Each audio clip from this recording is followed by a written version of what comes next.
but I have. It's all right, chaps. I've got money to burn. Cracker, White Ghost, Monday at 9 on Granada.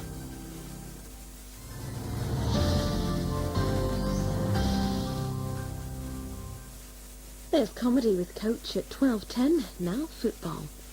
Soccer Night, sponsored by UMBRO and Sports Division. I'm gonna be late! Where are you? Where are you, the little beauties? June! Have you seen me lucky pants?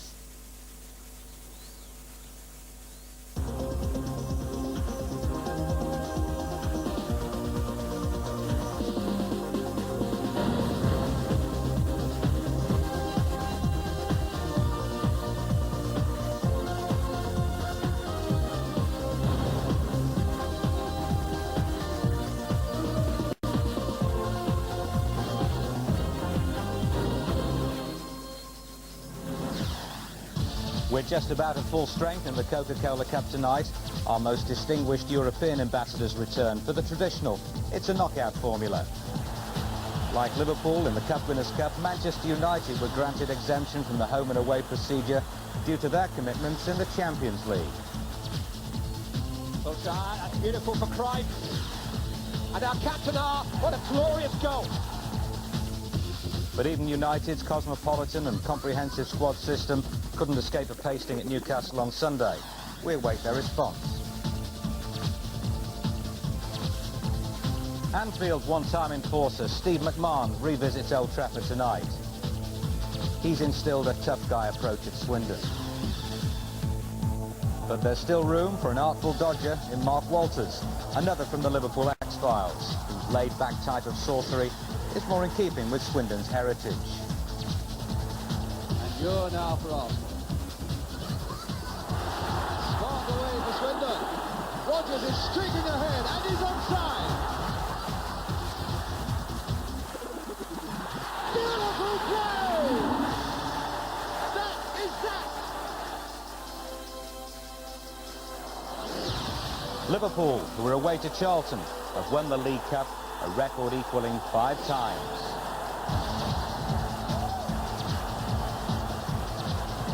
The new pin-up boy at Anfield is the Burgomaster. Graham Sharp of Oldham and Stokes Lou Macari are potentially the nationwide fall guys, taking on numbers 1 and 2 in the Premiership. And what now for Ray Harford and Blackburn Rovers? Good evening to you. The great Bill Shankly had a phrase. He used to say, the only thing that surprises me about the Cup is that people are surprised. Try that one out in Blackburn at the moment. Well, I must say, it is hard to be full of the football spirit tonight following the tragic death of Chelsea's vice chairman and principal benefactor, Malcolm Harding. He was killed in a helicopter crash, Matthew Harding rather, who was killed in a helicopter crash after last night's game at Bolton. Well, Jim, our condolences go out to all the families of those who were killed. But from Mr. Harding's point of view, what an immeasurable loss to Chelsea Football Club and football in general. Well, absolutely, Elton. It's a terrible tragedy. He was a fanatical Chelsea fan, you know, killed following the team he loved, having arguably saved them from financial ruin. You know, and what's even worse is at 41 he still had so much to offer, not just at Chelsea, perhaps even England in the long run, because Glenn Hull held him in such high esteem. It's a sad loss. Well, a minute's silence was observed at most of tonight's venues. We carry on. At Old Trafford tonight, Manchester United manager Alex Ferguson explored the depth of his multi-talented squad yet again. No reflection on the weekend performance at Newcastle. It's just his style in the Coca Cola Cup. Commentators Gary Bloom. United make wholesale changes to the team beaten 5-0 at Newcastle on Sunday. 1 first-team fixture returns. Roy Keane is back in the United engine room to fix the machinery which went so drastically wrong at St James's Park. Alex Ferguson rests his top players and retains only 3 of Sunday's team. Gary Neville, Karol Poborski and David May are the survivors. As for the less familiar names on the United team sheet, take a bow. Ben Thornley is recovered from a career-threatening injury. Goalkeeper Ray van der Houw, Chris Casper a centre-half and Michael Appleton a playmaker in midfield. Mark Walters is no stranger to the big time. In his career with Liverpool and Aston Villa, now he's the creative force for Swindon Town. Swindon keep an unchanged side, captained by Mark Seagraves, who, like his player-manager Steve McMahon, had a spell with Manchester City. Seagraves' last visit here was with Bolton Wanderers, who lost to Manchester United in the FA Cup. And an Old Trafford debutant too, in today's referee, Neil Barry from Scunthorpe. Slightly more than a year ago, York City came here and knocked an understrength Manchester United out of the Coca Cola Cup. Can Swindon follow in their footsteps and bring a dash of the unexpected to this cup tie? Here's young Ben Thornley, the 21-year-old winger, whose career was threatened by that cruciate knee ligament injury, which took a year to heal. He's been in impressive form recently in the reserves. Steve McMahon, who never managed to win here in his time with Manchester City, but did enjoy success here with Liverpool in an FA Cup semi-final replay against Nottingham Forest. Appleton. There's David May, who's really playing well for Manchester United these days. Philip Neville, a little bit of space for him to manoeuvre.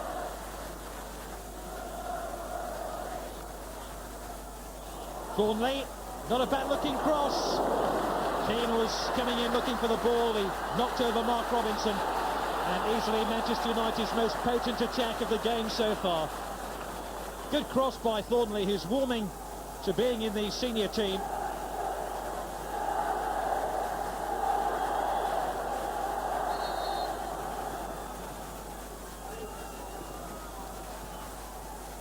Corner to Manchester United. May's in there. Oh, and it was an uncertain save by the Australian goalkeeper. David May with that header. Didn't really get a lot of power behind it, but there were plenty of bodies in the way of the header and the goalkeeper, including McClare.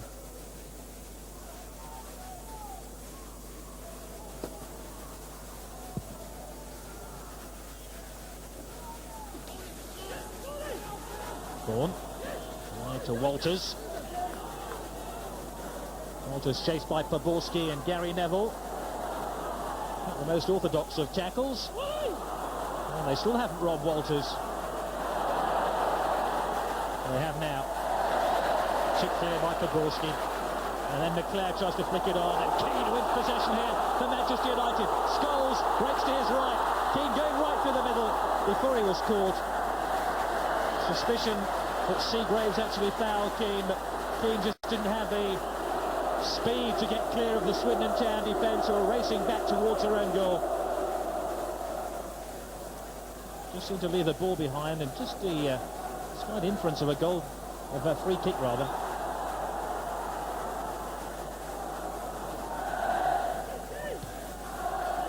This is Wayne Allison. Tries to draw Philip Neville out of position. He's got a good ball in here to Walters. Howe had to make a smart stop.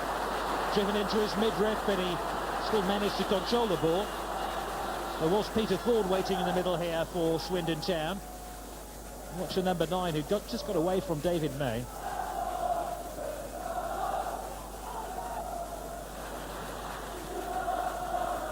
Thornley picking out Philip Neville. Manchester United very patient in their build-ups. That's a real gift for Peter Thorne. He has Allison to his right. This is Thorne. He's running into trouble because Keane's there. He'll rescue the situation magnificently for Manchester United. It really is the Roy Keane of old, with that purposeful run to snuff out the danger of that Swindon Town raid.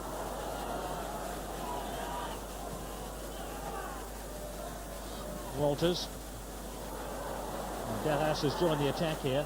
If he can keep the ball in play. Vaughan in the middle, Allison too.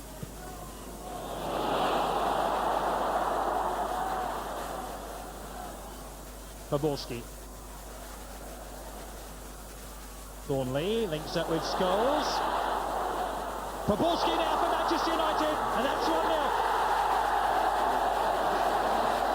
Karol Poborski scores after 19 minutes. A sweeping move by Manchester United, involving Ben Thornley and Paul Scholes, and finished off with some style by the Czech Republic international Karol Poborski.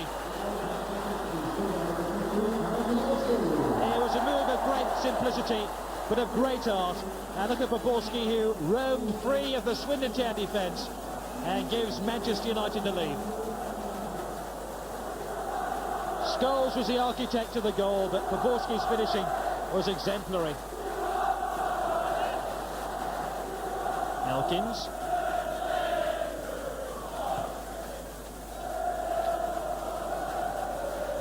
Thorne. Oh, he has the beating of May. Can Thorne finish? Oh, May did. Oh, just about enough. And then Neville slammed the ball into the body of May, who was lying inside his own penalty area. Walters now for Swindon Town. The shot by Leach was deflected. Well, this was almost disastrous for Manchester United, because their normally rock-solid defence almost gifted Swindon Town a goal. Watch as David May stumbles here, and Gary Neville plays the ball off him almost like a snooker shot. Nick inside by Thorne, and this is Walters. Walters now, oh, it was straight at the goalkeeper. He had plenty of options either side of him. Real sense of frustration now by Swindon Town. You just saw a chink of light in the middle of the Manchester United defence. Seagraves, Paul Walters, Allison.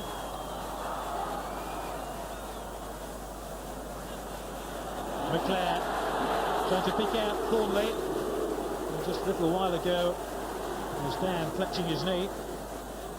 Still trying to run off that injury. So United will try again on the near side. Gary Neville, this is Poborski.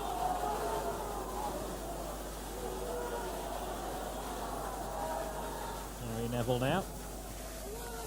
Swept towards Keane, down to Thornley. Great jet, Poborski. Oh, how lucky can you get? Scholes comes to within an ace of making it 2-0. Terrific cross by Thornley.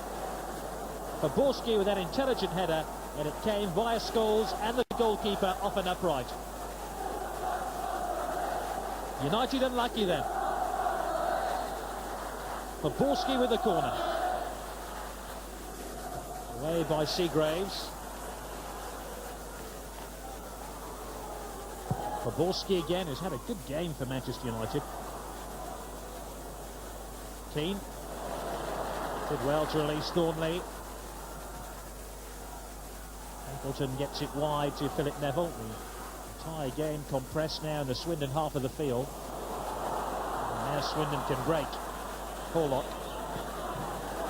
And this is Walters. Elkins in support. Walters chips to the back post. Oh, terrific save by Van der Hauw.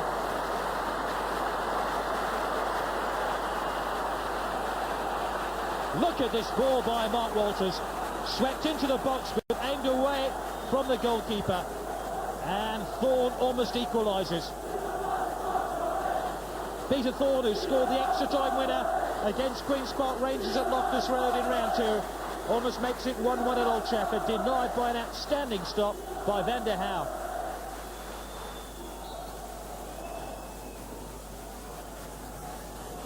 Corner then to Swindon. And away by Scholes.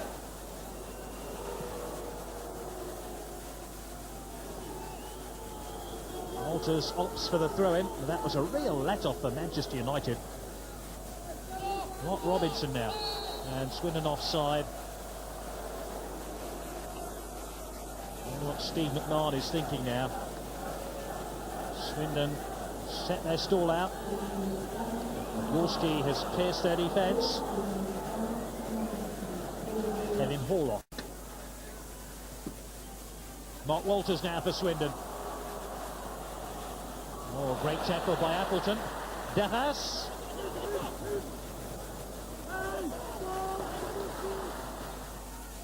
Here's that terrific tackle by Michael Appleton. Caught Mark Walters right in his stride.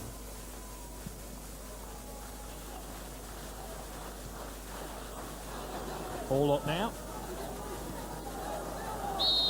Elkins, and at the interval, Manchester United have a 1-goal lead given to them by Karol Poborski after 19 minutes. But Manchester United can thank their goalkeeper, Ray van der Haar, for an outstanding stop to deny Peter Thorne from point-blank range. The half-time score from Old Trafford is Manchester United 1, Swindon Town 0.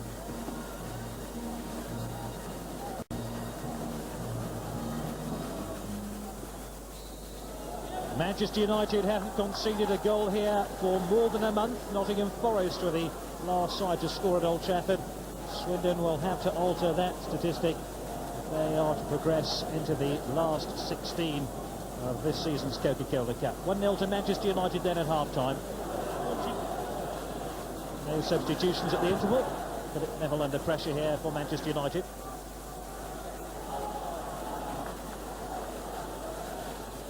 Steve McMahon, losing finalist in this competition with Liverpool in '87.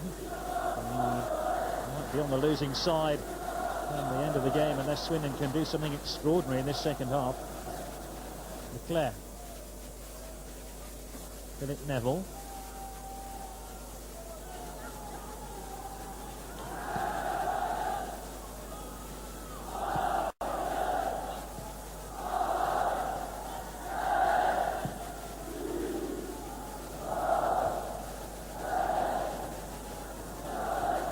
Goes away of Swindon. They've made a rather low-key start to the second period, and that isn't going to help them one little bit.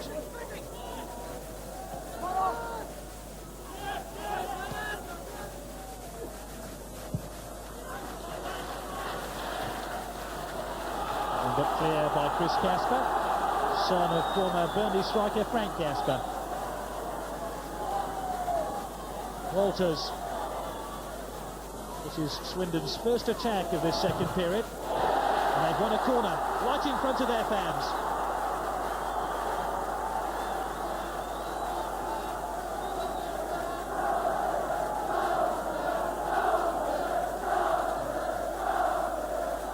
Is this where Swindon hit back? Walters to take the corner kick. Seagraves is up there.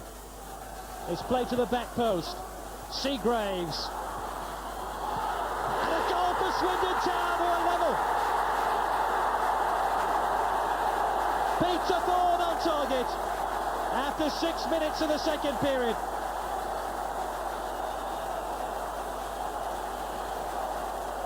I can smile at last.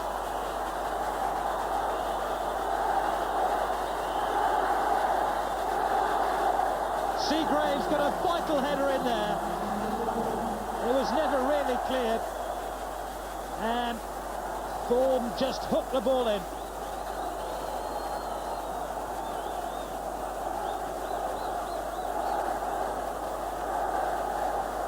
Thorne with an acrobatic leap to send the ball wide of Van der Haar. And Swindon Town have breathed new life into this cup tie.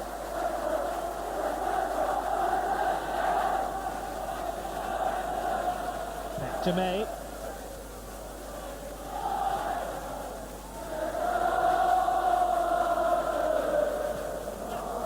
Scholes steps away from Seagraves. Walters gets in there first, only as far as Chris Casper.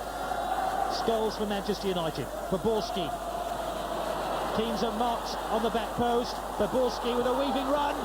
Oh, great save. It could well be a match-winning save, who knows?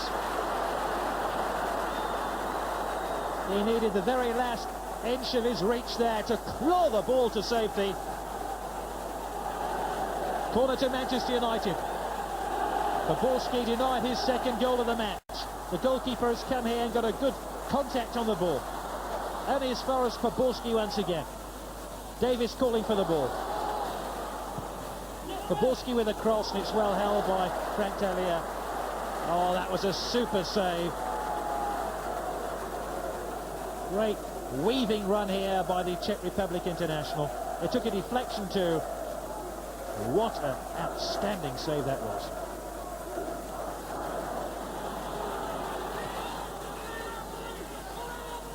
Keane. Manchester United will be hoping that Keane can get hold of this game by the scruff of its neck. Thornley. Thornley's shot is beaten away. Well, they're certainly defending now by Swindon. This is Keane. He has the beating of Leach. Scholes. United are in front. Paul Scholes on target. And on that occasion there was little Frank Talia could do in the Swindon Town goal.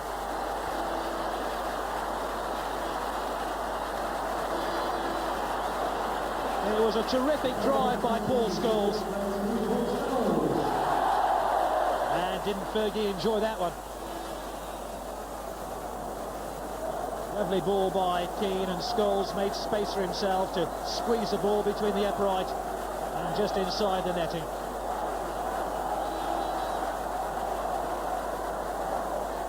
Super finish by Scholes.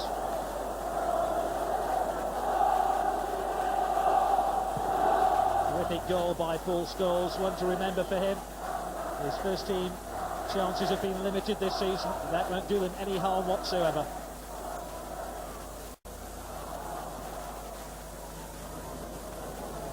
Scholes.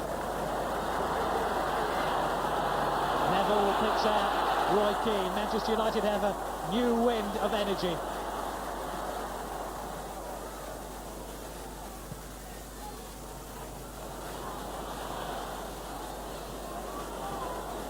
And Keane is through the middle here. It was almost 3-1.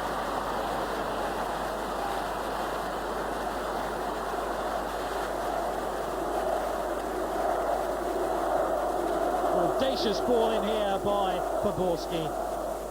And Keane just unable to control that one fully.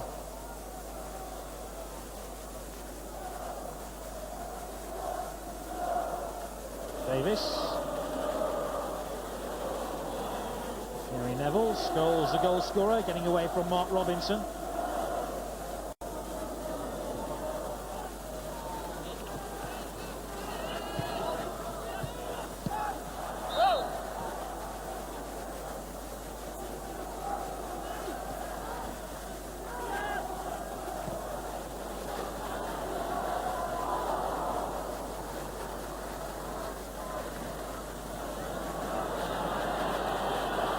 McClare for Manchester United.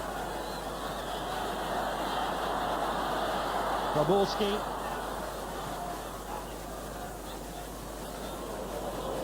Thornley, oh, he did ever so well to pick out Philip Neville. Another goal now for Manchester United. Will end this tie surely. And Scholes. Gary Neville. McClare calling for it. Picks out Poborski. Cuts inside Elkins. Scholes. Gary Neville. How did he miss?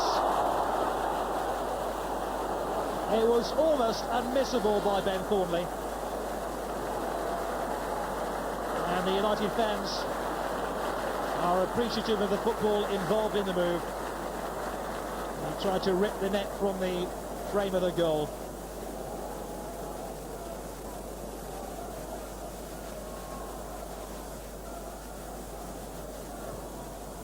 McClare, Poborski now. Poborski heads for goal. Oh, look at this! He really is a class act.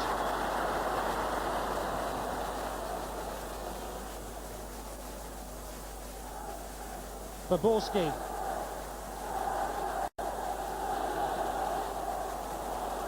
Poborski once again. Scholes is in there. Surely 3, no. McClare. The disease is spreading. First Thornley, then McClare waste very presentable opportunities to finish off this cup tie. Dallas just about got it clear.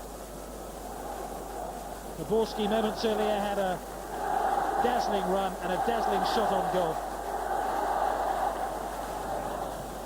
McClare. Scholes. And here comes Gary Neville. Scholes once again. Davies. Still Davies. And still Davies. How did he miss? He did the hard bit. He cut a gap right through the middle of the Swindon Town defence. Round Seagraves, round the goalkeeper. Oh dear.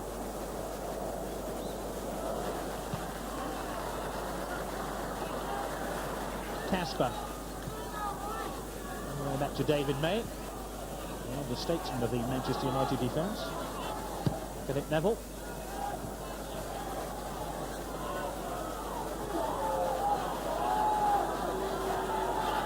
Keane. Zaborski. Swept out to Gary Neville.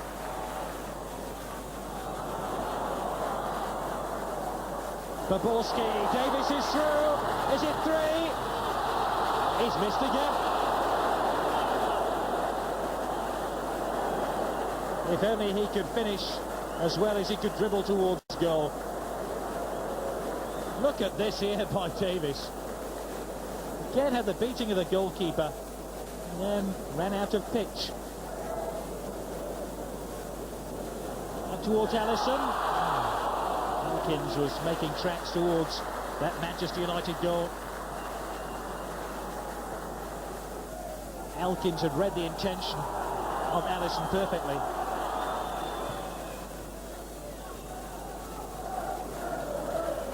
Away by Davies. Davis, Thornley has Davies. Robinson's missed it, that's handball surely by Zaborski. The referee didn't spot that, nor did the linesman. I should have said referee's assistant these days. Thornley. Davies. And his Gallic French temper getting the better of him.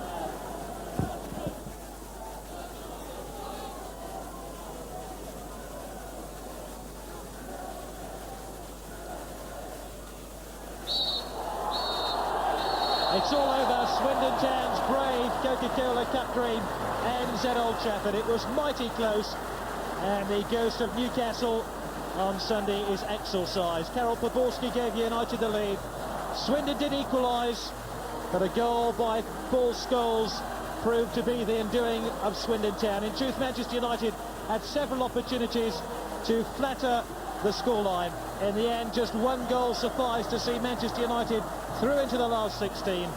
The final score from Old Trafford is Manchester United 2, Swindon Town 1.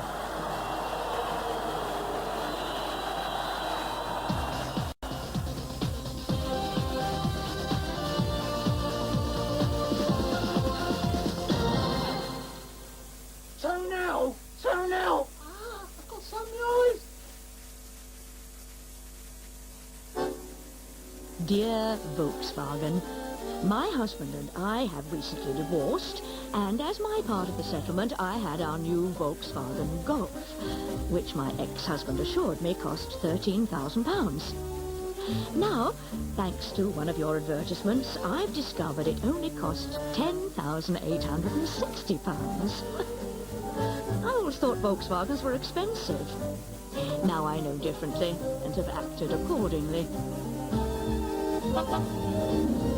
Yours gratefully, Caroline Napier.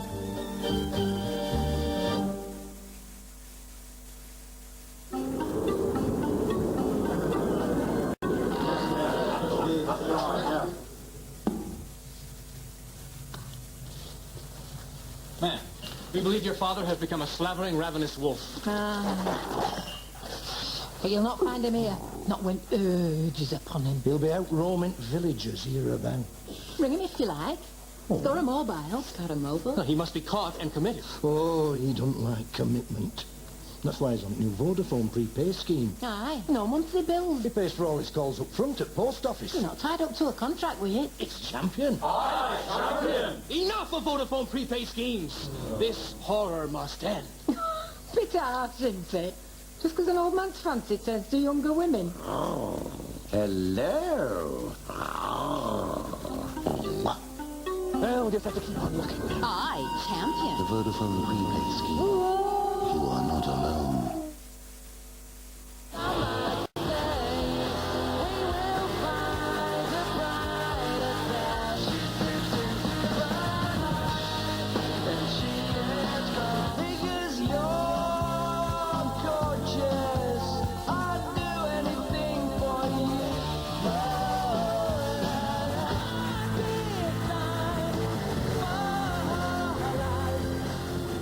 The biggest new releases are always in Woolworths. Why wait for beautiful hair? You can have amazing shine from the first time you use Organic's Root Nourishing Shampoo and Conditioner. Healthy looking shine instantly. Northwest Water announced the hosepipe ban has now been lifted in agreement with the Environment Agency, who share responsibility for the region's water resources. This is despite the driest 18 months on record, and is thanks to our actions and your help in saving water. We're committed to substantially reducing and hopefully eliminating the risk of future water restrictions by providing additional resources, laying new supply pipes, and continuing to significantly reduce leaks. Thank you for continuing to use water wisely.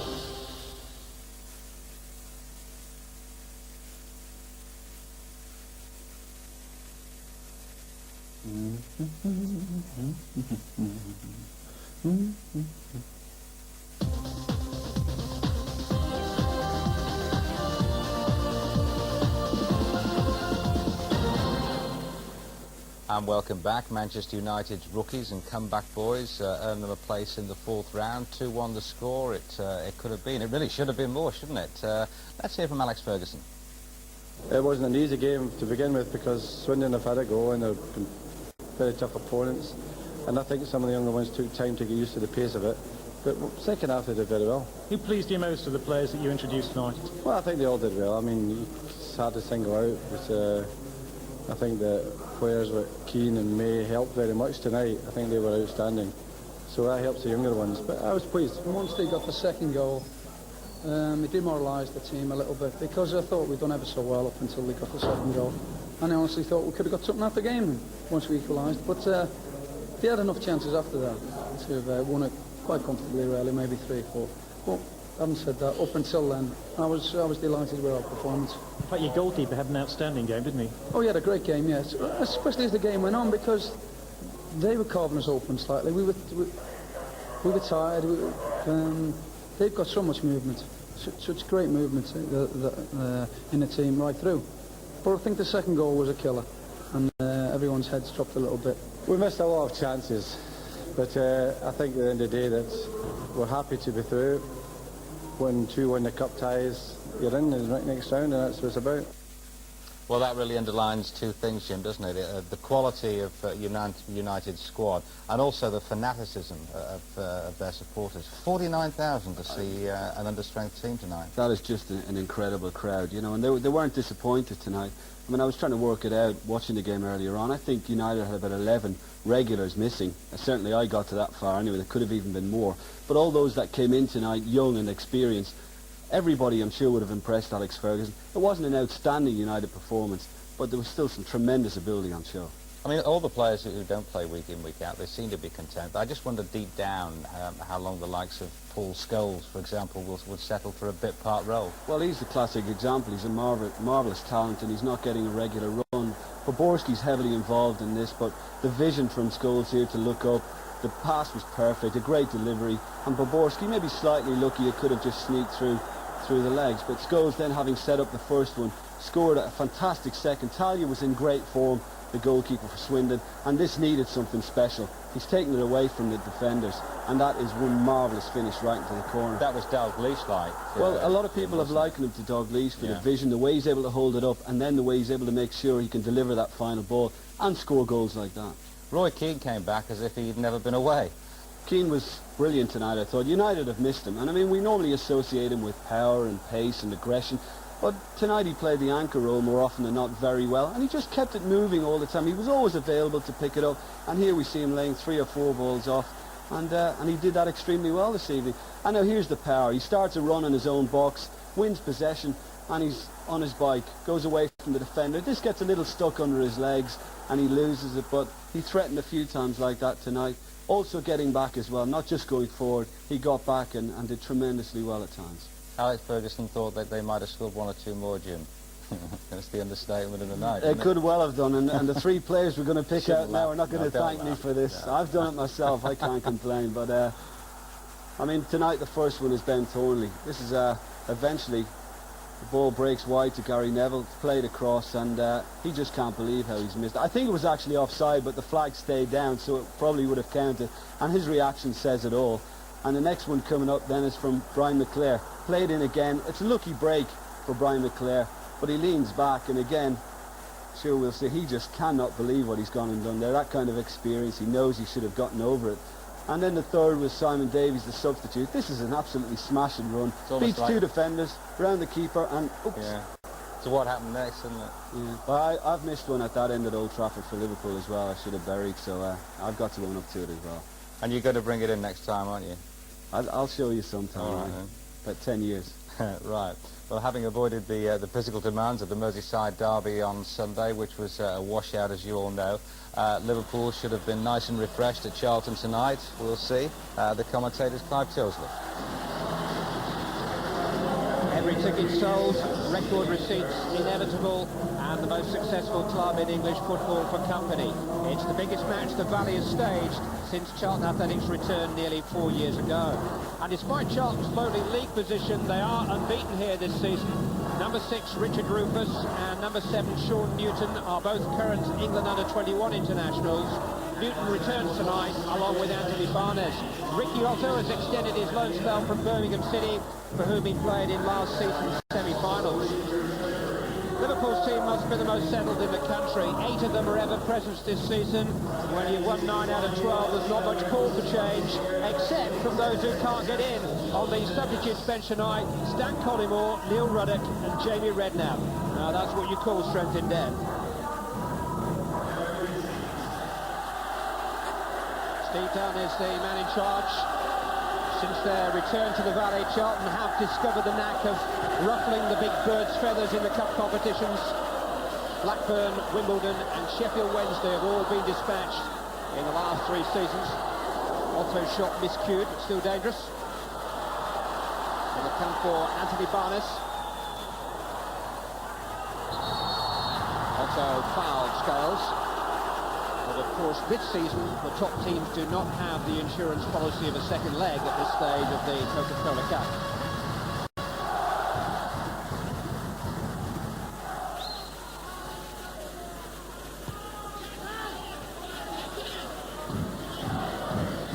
McManaman coasting away from Robinson.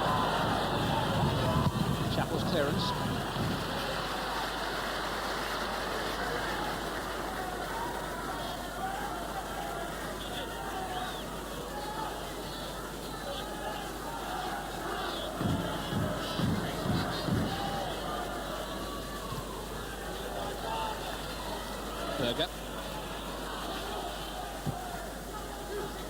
Thomas to Barnes, and now Bjorneby.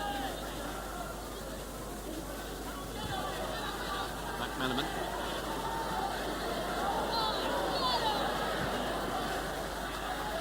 McAteer is forward to Scales' right.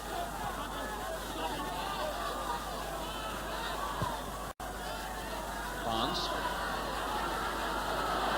It's opened up for him a little bit. Ricky Otto just managed to stretch out a foot, dispossess John Barnes. Just for a second, the Red Sea parted in front of Barnes, and he was accelerating into the open space, thinking about a shot. Otto had other ideas. Lieberman with a header on. White is there ahead of James, and Bob on the line, can't keep it out. Charlton Athletic have taken the lead. It's David White.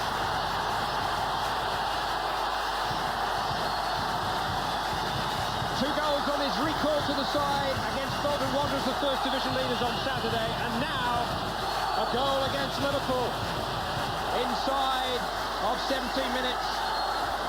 Scales is headed back past, didn't get there. James didn't get there. Babb couldn't get there. And White has opened the scoring for Charlton.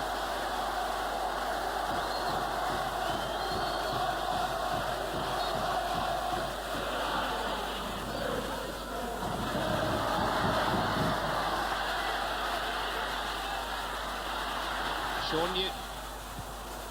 Dominic Matteo away. And as far as John Robinson. Anthony Barnes. Too close to the keeper.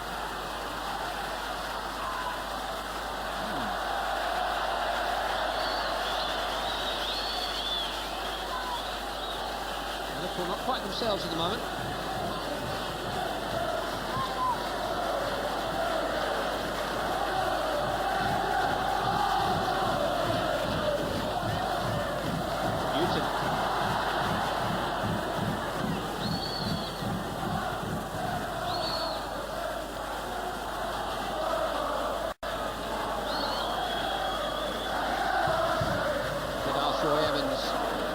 Whether he had any thoughts of maybe arresting a couple of players for this competition. None whatsoever. Considers this game every bit as important as any other Liverpool have played this season. Barnes finding Berger. He's got away from Brown. It's Patrick Berger. It's come for Fowler and it's 1-1.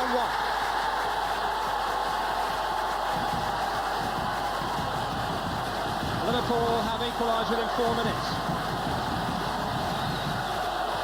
Robbie Fowler, fed by Patrick Berger. John Barnes, the orchestrator. That's a beautifully weighted pass. Berger made it his, got away from Steve Brown. And the deflection just carried it into the path of Fowler as much as anything. And his finish typically assured.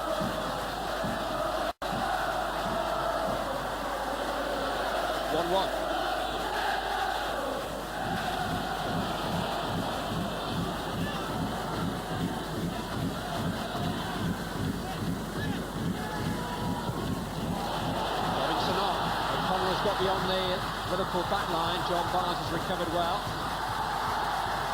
And even on the edge of his own 6-yard box, Barnes, well, he's given it straight to Otto. He's got another chance. Barnes holds his hand up. He just wouldn't move it into the crowd. It's not in the nature of John Barnes to do that. He's probably wishing now he had it done.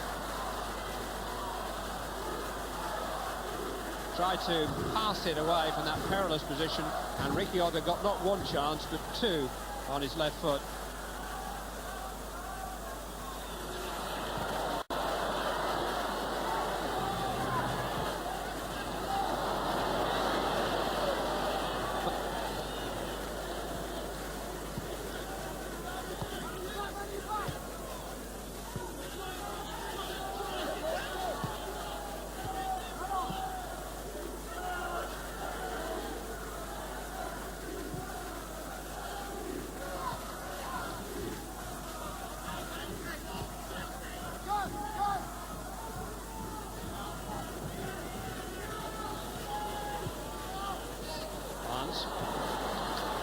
Thomas.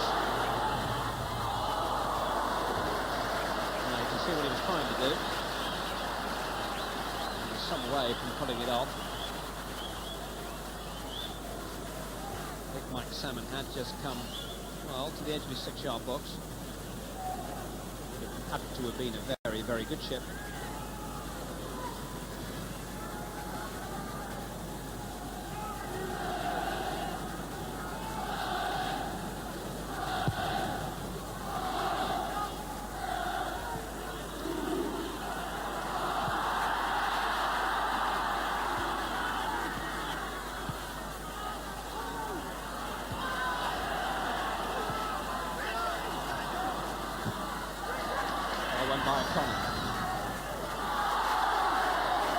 Robinson. It's nice.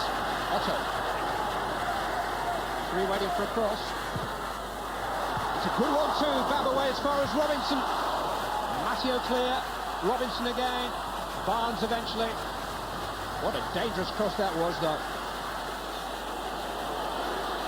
McAteer, McManaman I should say, here's Burnaby. McManaman and Fowler, and now McAteer. And turned behind by Phil Chappell. Devilish crosses played at both ends of the field. McAteer there for Liverpool. After Otto at the other end for Charlton. McAteer, right by Brown. Now by Newt, only White forward, Matteo back. Bab, who did so well to deal with that Otto cross.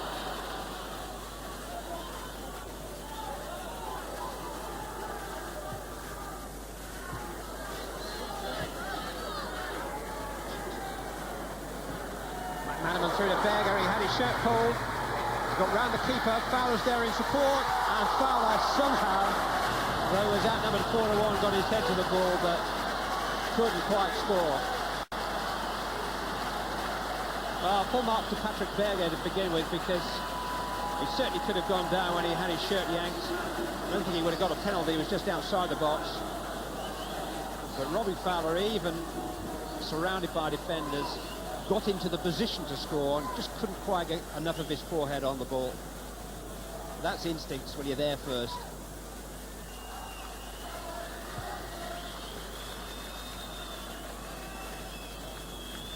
Just rehearsing the half-time team talk, which isn't very far away.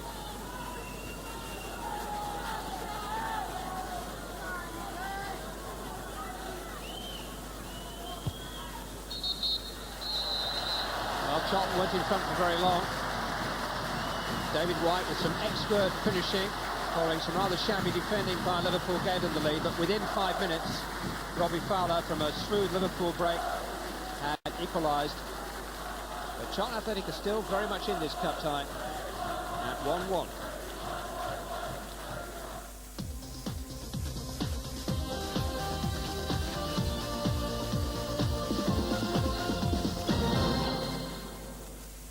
Camel. Found it.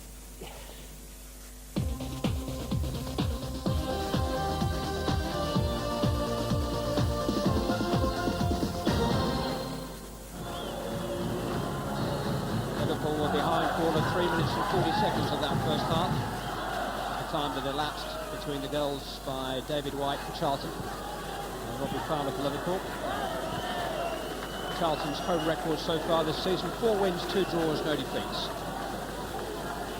If they've shown that kind of form here in the closing weeks of last season, they might have been in the Premiership with Liverpool now. Only missed automatic promotion by 5 points, losing to Crystal Palace in the playoffs. It's been a tough act for them to follow this season. But Ivan Purbish and his team have gone about a tough job with a good deal of determination tonight.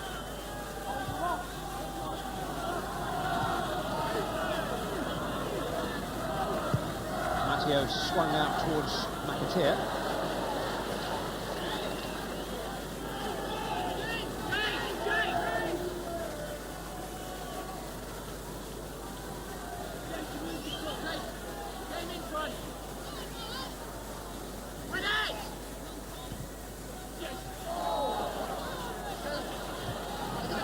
Still surviving the challenges of O'Connor and White. Barnes, Fowler, Burnaby. With it, but it was dipping.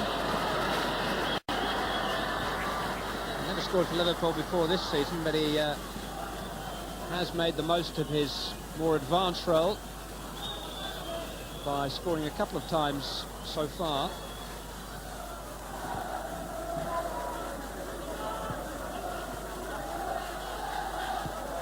McManaman through to Fowler. Chappell had a hack at it, got there eventually, but it's come from McAteer. 4 in the box. Fowler left it, and McManaman skied it. And that's actually gone out of the ground. I'm sure he'll be delighted that I told you that. Clear the crossbar and the roof. Leeburn's touch. White. Now Leeburn. Well struck. But directed straight at David James.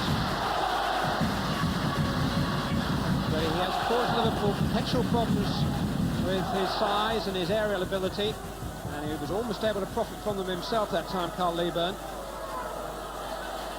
Thomas. He's done as well as anybody for Liverpool tonight, Michael Thomas. This is Jason McAteer.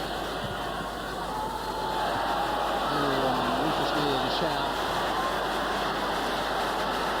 It wasn't a threat that he thought there was. There was a little bit of time and a couple of defenders over. McManaman. It's broken for Barnes, and now McManaman. Beaten away by Salmon.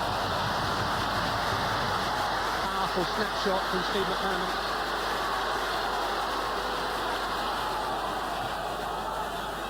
Patrick Berger. McManaman. Berger just forced Bjorn to be a little wider than he wanted.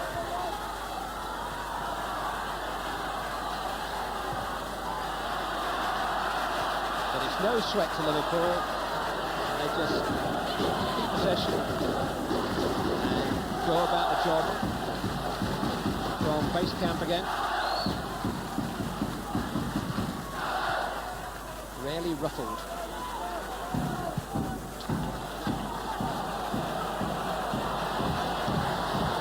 Knew that Lieburn was there. Headed on by Newton, and now White. And he's turned away from Thomas here, and it almost broke to Davies White. Free kick's been given. Could have been worse for Liverpool.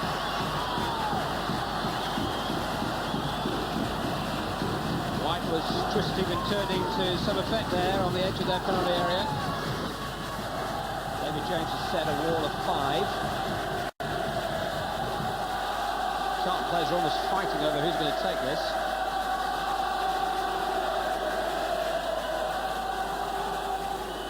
Nearing the midpoint in the second half.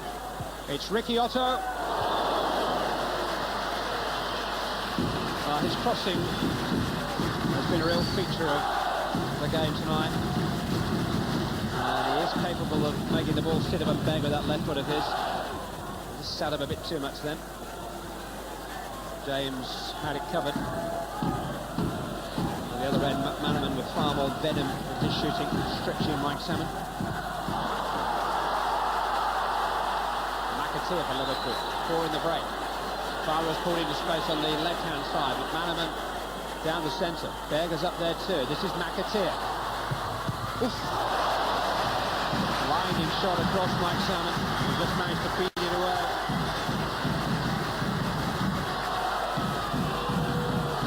Another carefully engineered Liverpool break. The only be short for McAteer. Way by Brown finally, only White up.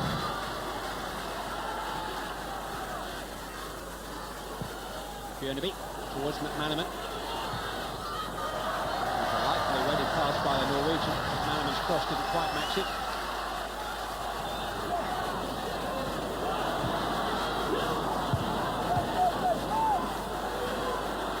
Brown. Charlton throw. Approaching the last 15 minutes, the team 4 points off the bottom of the first division.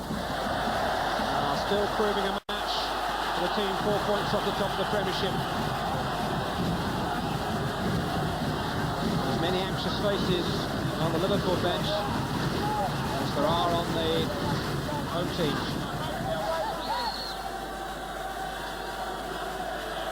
Otto will take the corner. Here comes Lieburn! David James was perfectly placed. It's a thumping header though from Carl Lieburn. James didn't have to move.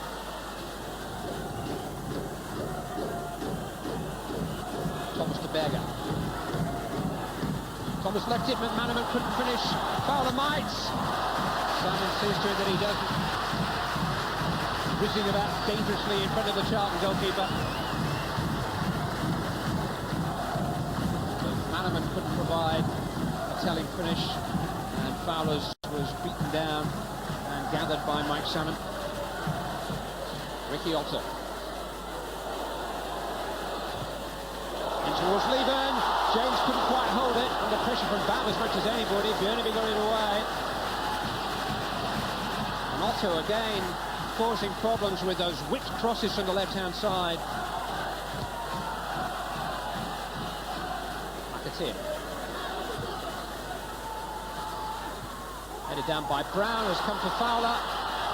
And now McManaman! Oh, it was a sweet volley. Didn't miss by much either.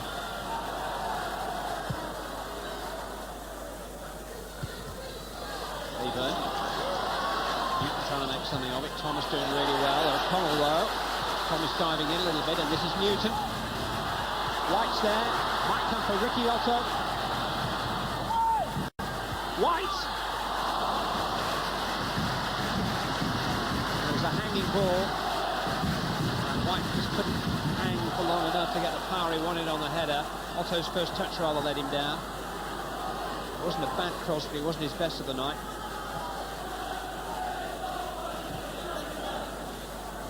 Liverpool's last embarrassment in this competition was 5 years ago when they lost at third division Peterborough.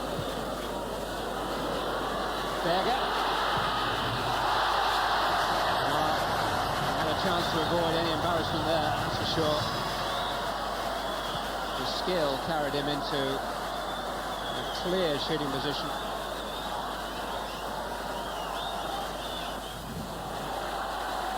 Lieber to Otto. Oh, James has lost it. This is Lisbie. Lieber, blocked by Scales. Newton! Oh, just wide. Well, the Charlton Athletic finish up with nothing more for the evening but a replay at Anfield. That is the moment that they will look back on. 3 minutes left to play, and Sean Newton just unable to smother the ball past Scales and in. It's a corner. James saved from real embarrassment.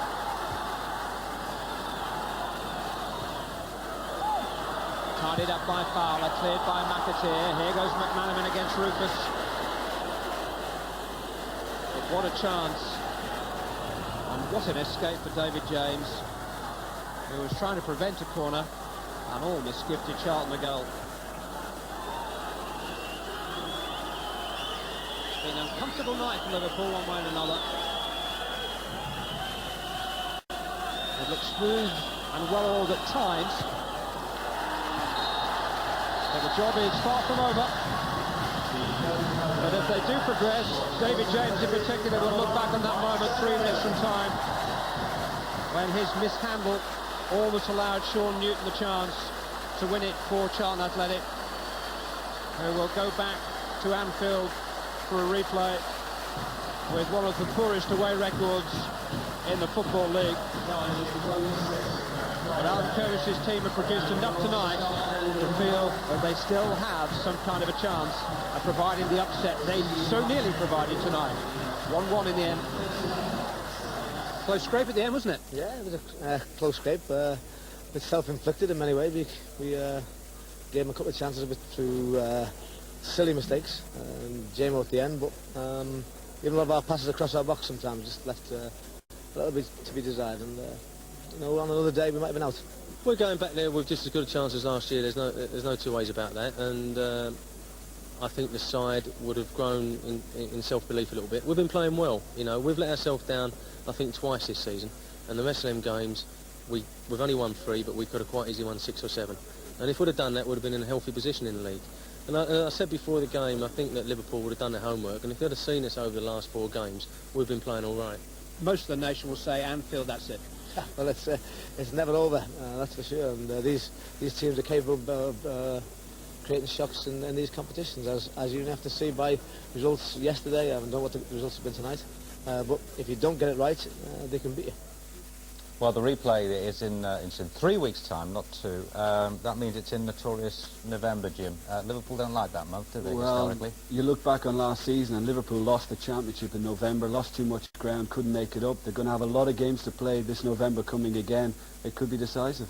Roy was saying there that, you know, the Charlton goal, the one that they conceded, was self-inflicted. That was what he said. I told you earlier, Roy Evans would have been very unhappy with it because his defenders can see it. It's all in front of him. It's route one.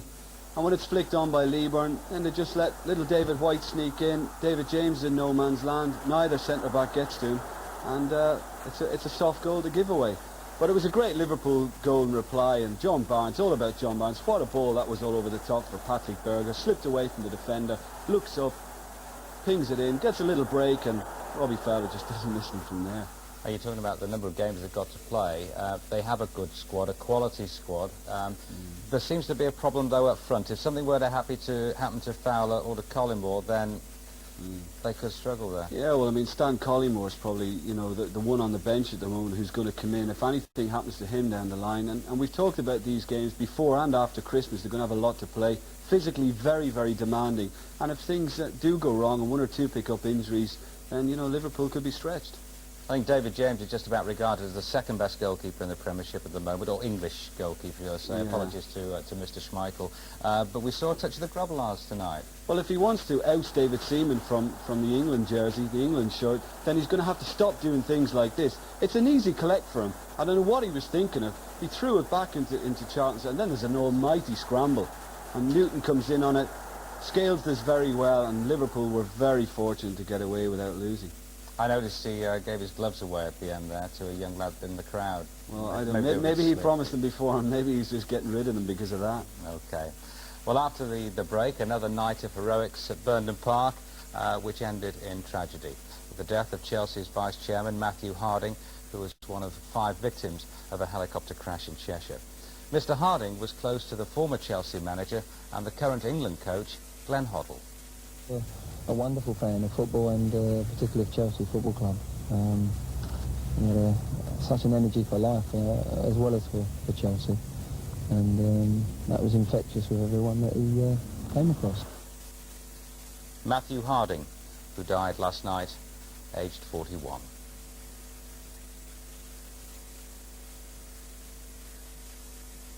No, 2-0! I've got so many eyes!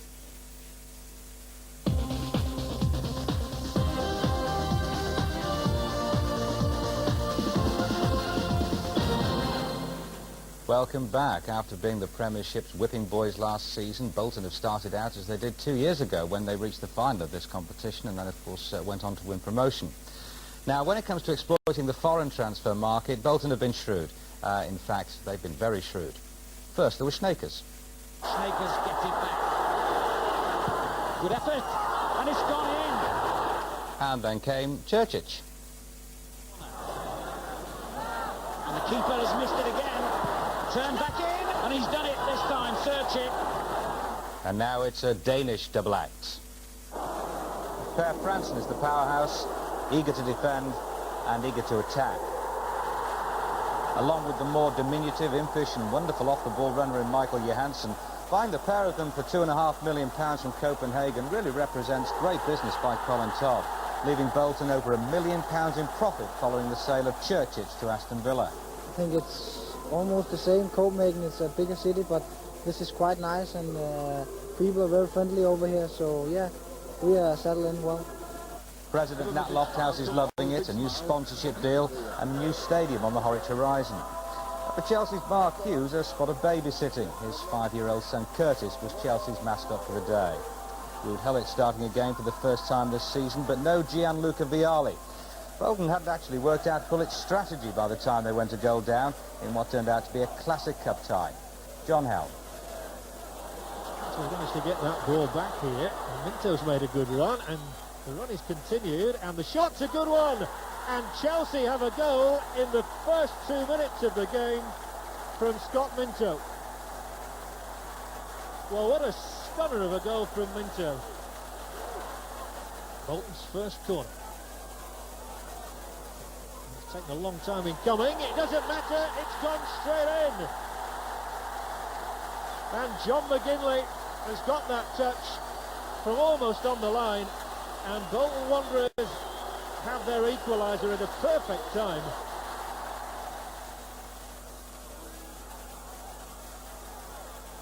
Franson does well to battle away from Di Matteo. The ball is in for Blake, and Nathan Blake is so close to giving Bolton the lead. With Blake in there, with Franson in there. And there's the flick from Franson, and Bolton Wanderers lead by 2-1. It's Nathan Blake at the back post with the header, and Bolton have overturned a goal deficit to lead by 2-1.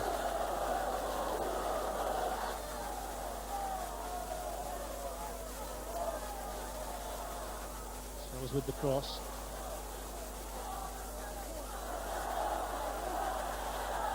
Chelsea just can't get the ball away from that corner.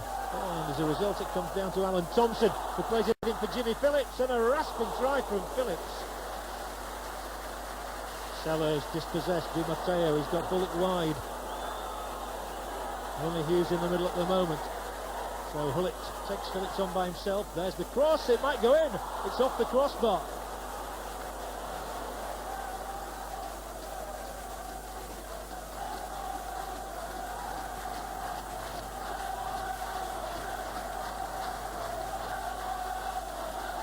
Spencer nearly got it through to Phelan. Well played, Johansson, although now it's presented it to Hullet, and he'll find Burley on the overlap, and here's Burley. Oh! Well, they can't believe that they haven't scored. Burley shot right across the face of that goal. Not sure who it touched, but anyway, it's another Chelsea corner, and Brannigan fisted away. Di Matteo on the ball now. Still Di Matteo. He'll have a go. A terrific strike, and what a save from Keith Brannigan. It's a famous night for Bolton Wanderers. Bolton Wanderers 2, Chelsea 1. It was a good result in the end for us, and it was good to to get back and play in Premiership teams. And I mean, there was a little gauge to see where we are at the minute.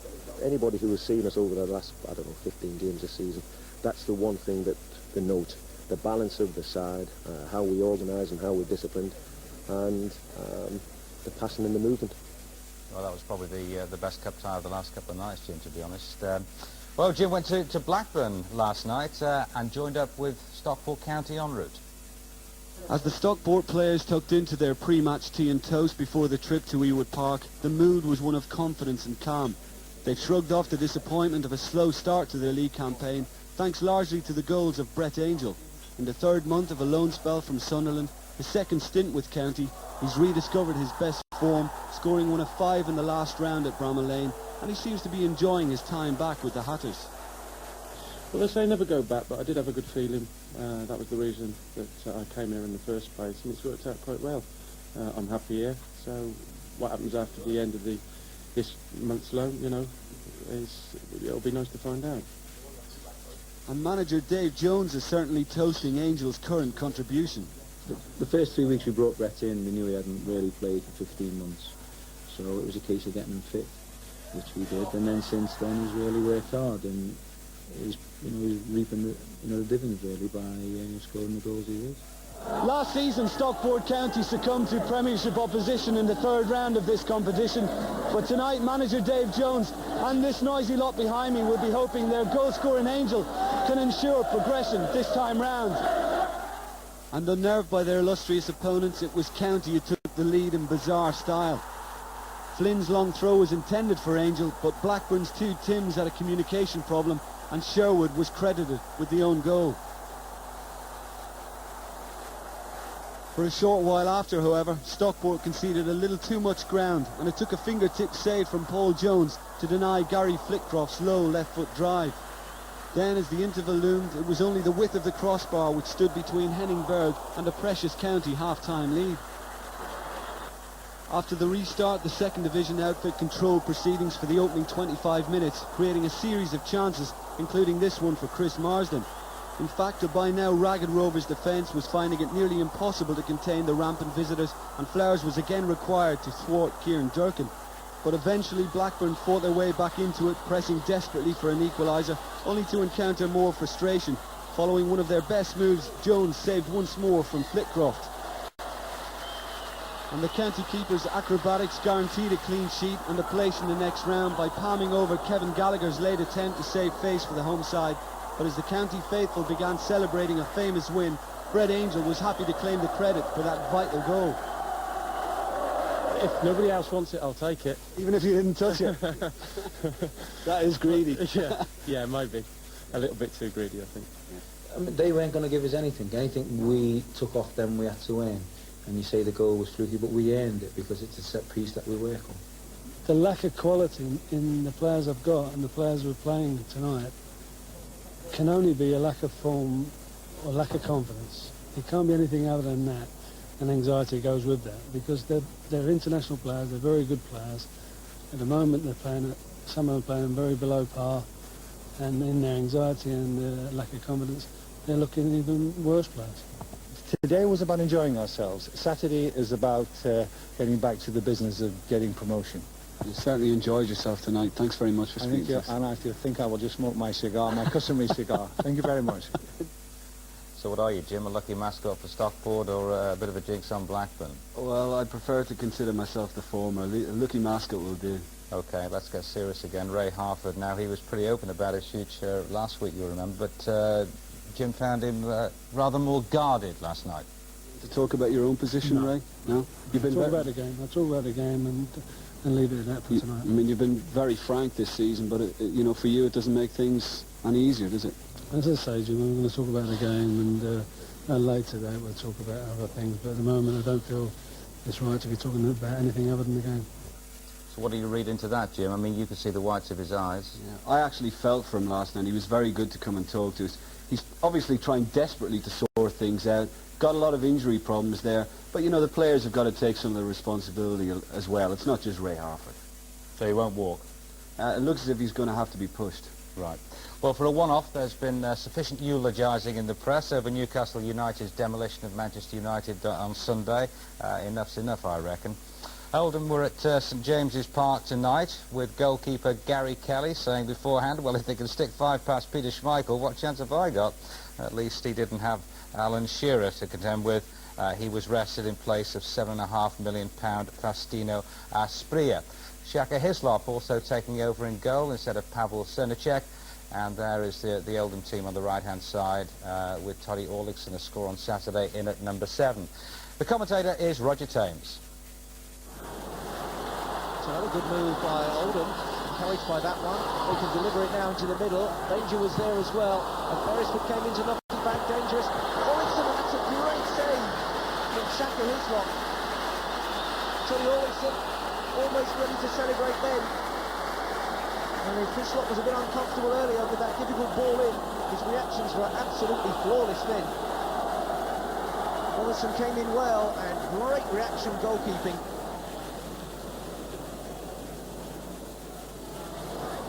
Asprilla, oh, it's a good run by Elliott. Kelly is down there, just about doing enough. He's given the penalty. The handball, the process was, it was a chest.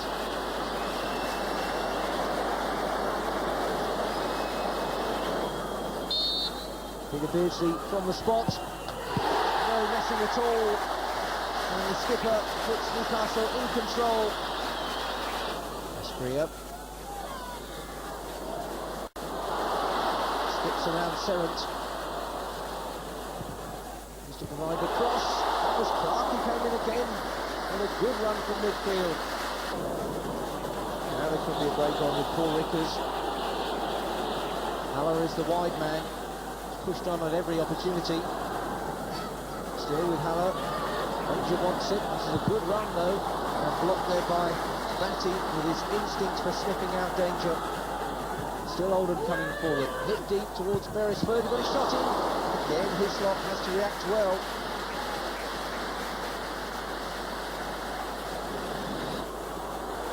Here comes Albert. Crowd certainly responding as he came into the sort of territory he scored from. Albert through the middle. Kelly just taken it out. Here's Asprilla. Beardsley thunders in the shot, but can't find the target.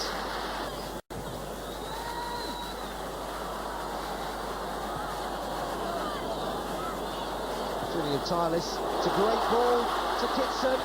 Kitson sees his effort blocked by Gary Kelly. Really would have been a great return.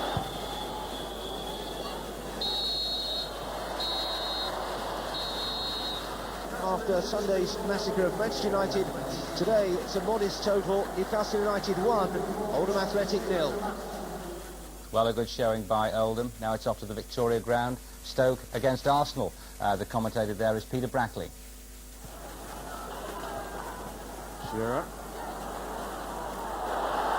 He took very neat with it, Mark Shearer. He needs some support.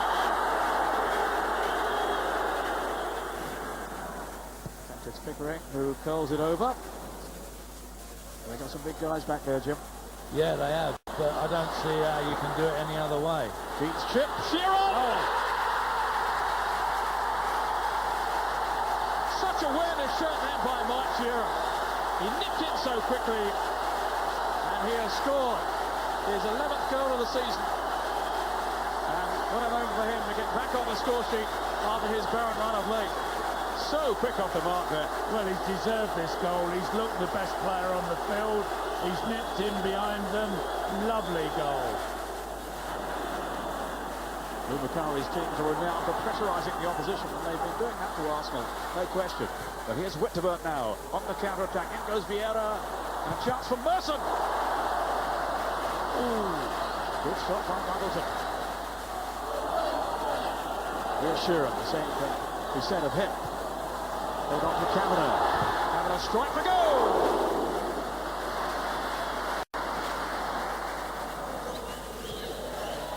Right, almost dribbled free. Could be a chance here. Muggleton recovered his ground in time. Dixon for Arsenal. Wright wanted it played through the centre, but there's no quality on the through ball. Redknapp now. Bearing down on goal, and the shot from Merson. Brilliantly held by Muggleton. Here's Cowe. Markson scrapping again with Whittle. Now Paul Merson on for Wright. Wright's got through and has scored. Magnificent finishing by Ian Wright. Well, by his high standards, he's had a pretty quiet game tonight. But well, you just give him one moment of space, and he pounces in spectacular fashion. Well, the move was inspirational because Hartson was at the front of it, and Wright, lovely turn there, just a little touch, great goal by Ian Wright. Don't forget the replays in 3 weeks' time. Right, highlights of tonight's other major games nationwide, then following that, the draw for the next round.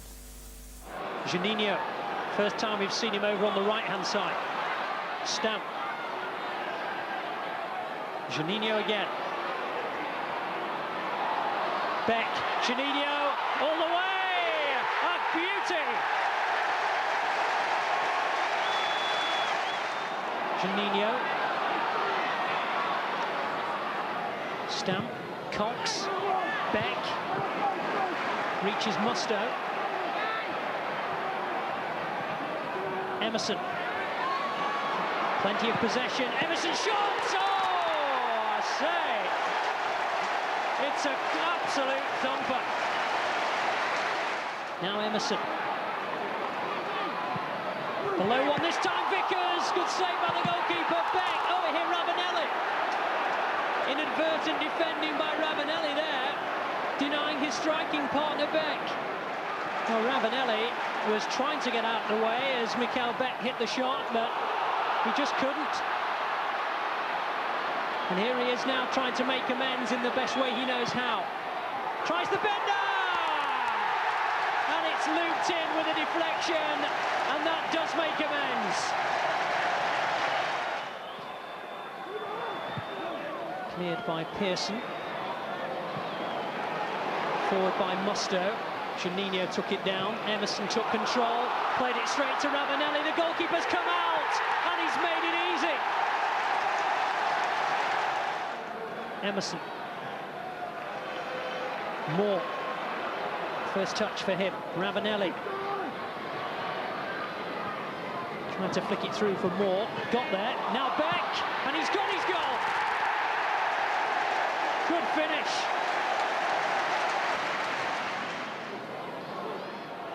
Ravanelli. And Well, he was set tumbling by Maycoll, perhaps made more of it than there was. Referee wave play on, Edwards keeps it going, Payton! Well, they've got something.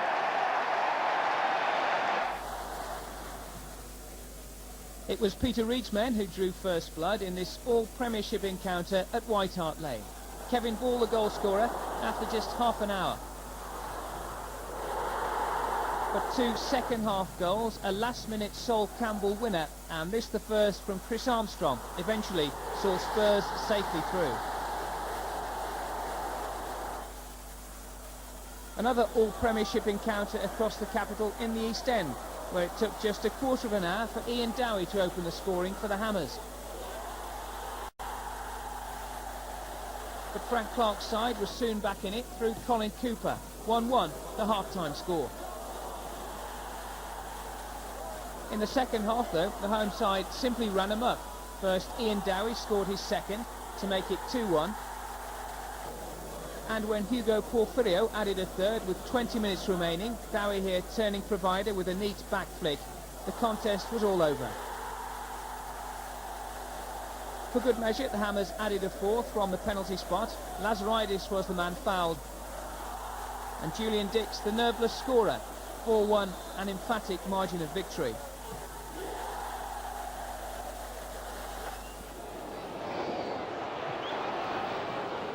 Palmer's got it through here for Wallace, and he's onside and in the area.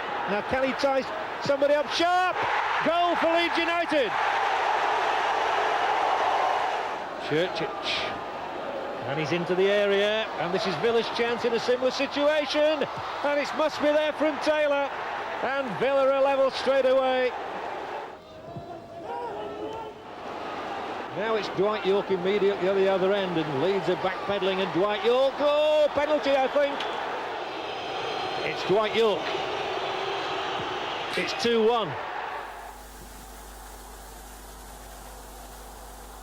Well, thanks to Mike Sadler. There's the draw for the fourth round. Bolton, Tottenham, that's just about the pick, Jim, isn't it? Yeah, it is. I mean, two great footballing sides. I look forward to that one myself. Two cracking striking partnerships as well. Charlton, Liverpool, Stoke, Leicester, a couple of either-ors, not worth discussing. Ipswich will play Gillingham or Coventry. Leicester, Man United. Well, it'll be interesting to see how Manchester United approach it next time, with all the big stars be out in that one. I think they can win that, though. OK, there'll be a big crowd at the Riverside for that one, won't there? Middlesbrough against Newcastle, the North East derby. Port Vale or Oxford will play Southampton or Lincoln. Do you think Stockport will fancy that West Ham? Stockport will fancy taking on anybody after last night's performance. OK, well, that's it. Time's beaten us. See ya. Bye-bye.